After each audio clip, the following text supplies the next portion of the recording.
Hello everyone. We are now going to go over the peripheral blood flow plots from a 52-year-old man who is presenting with monocytosis and numerous circulating blasts. As always, we'll start with CD45 versus site scatter. Here we see lymphocytes showing the brightest CD45 and low site scatter. And here in the green gate, we see the monocytes, which have bright CD45, a little higher site scatter than lymphocytes because of their cytoplasmic granules, which are minimal. And the cells that are painted orange here are the granulocytes, which are 9% here, and they have high site scatter and dimmer CD45 than the monocytes. And in this specimen, we can see that the monocytes are increased, and they account for 20% of the cells that are analyzed in this flow cytometer. And there are 46% of cells that are in the blast gate, and they are identified by their dim CD45 and low site scatter. And one thing interesting here is that there is no real separation between the cells in the blast gate and those in the monocyte gate. However, we have painted it differently, but they look like they are a continuous population and they're overlapping with each other. So now let's go over the plots to see what phenotype is that for the blasts that are painted in red here.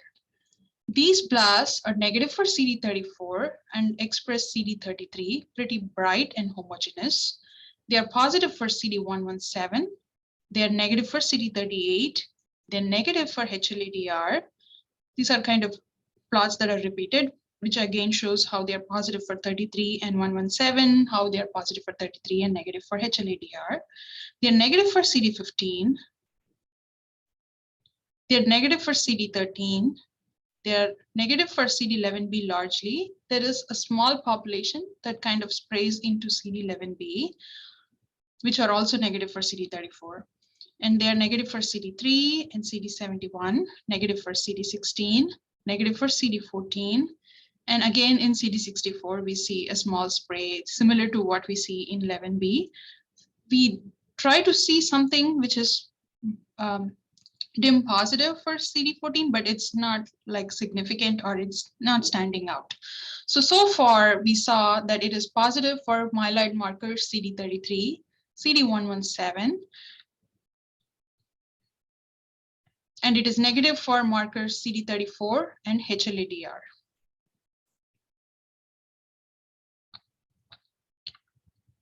And it is also negative for monocytic markers CD14 and CD64 and 11B largely.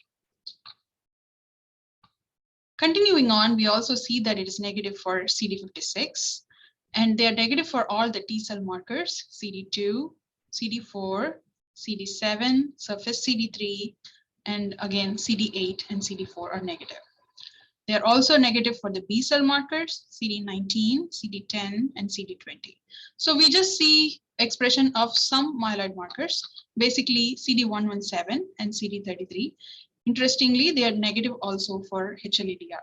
So whenever you see a population that is CD33 bright, that is negative for 34, and also expresses 117 and negative for HLA-DR, you often think about promyelocytic leukemia because neoplastic promyelocytes in APL are negative for CD34 and almost have the same phenotype. They have bright CD33, they express 117 and are negative for HLA-DR.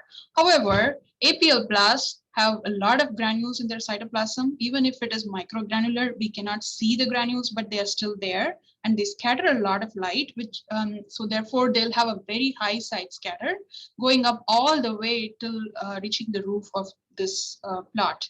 But here we see that this population is pretty, this population has pretty low site scatter, and it's kind of merging with the monocytes. So there is one entity that can mimic the phenotype of APL, but has low site scatter, and that is acute myeloid leukemias with NPM1 or FLT3 mutations.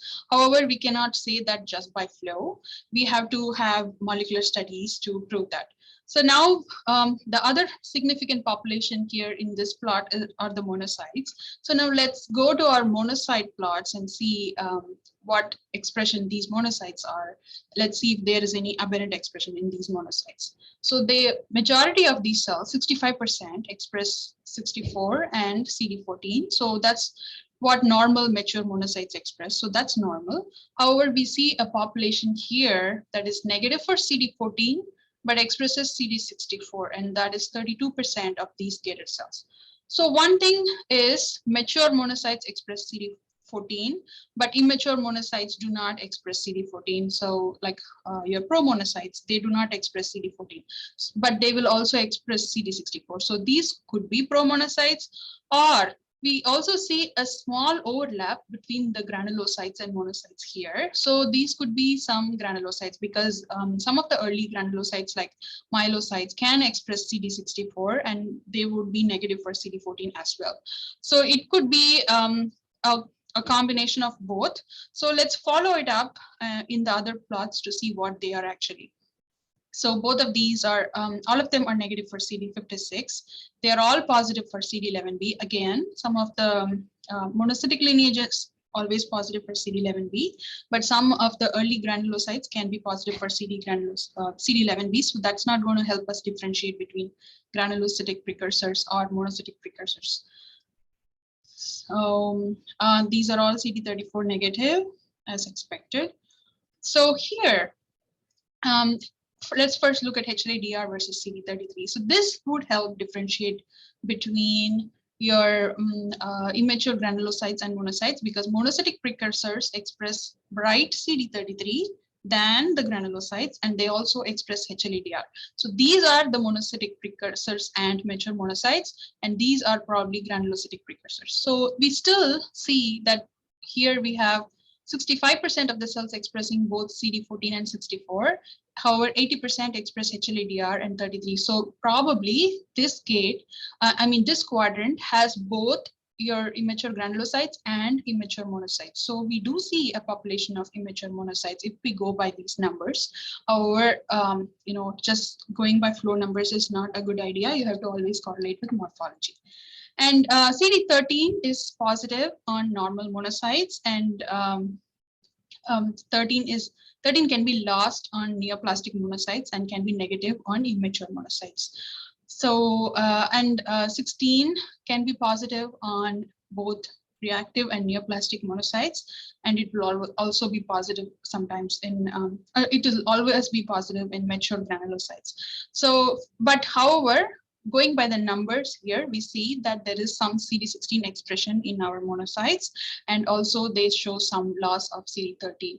So all these show us that there is a population of blasts that goes and merges with the monocytes, and there is a population of immature monocytes, and we have a continuous spectrum with the mature monocytes, and the monocytes are increased. So it is giving a picture of a myelomonocytic leukemia. So the criteria for myelomonocytic leukemia is that you need to have more than 20% blasts, which we have, and also you need more than 20% of the cells in the monocytic lineage, so which we have. But again, do not go by the numbers that you get from flow cytometry. Always go by your differential count. But this is suggestive of an acute myelomonocytic leukemia. The final diagnosis of this case turned out to be AML with NPM1 expression. Like I said, the phenotype that mimics APL, we can see that in NPM1 and FLT3 mutated leukemias. Again, you need molecular tests and FISH to conclusively identify which one is this. And AML with NPM1 mutation often presents with monocytic picture. They can present as either with immature myeloid cells, or they can present with an immature monocytic phenotype. So here in this one, the blasts are more of a myeloid phenotype with a small population of immature monocytes and the monocyte and the mature monocytes. CD34 expression is often negative in NPM1 mutated leukemias, but if there is CD34 expression, it is associated with adverse prognosis. You cannot differentiate them from FLT3 mutated leukemias by flow cytometer or morphology, because morphology in both NPM1 and FLT3 mutated leukemias can have those cup-shaped blasts, which also look like a fish stoma. You need molecular tests to conclusively differentiate between the two. Thank you.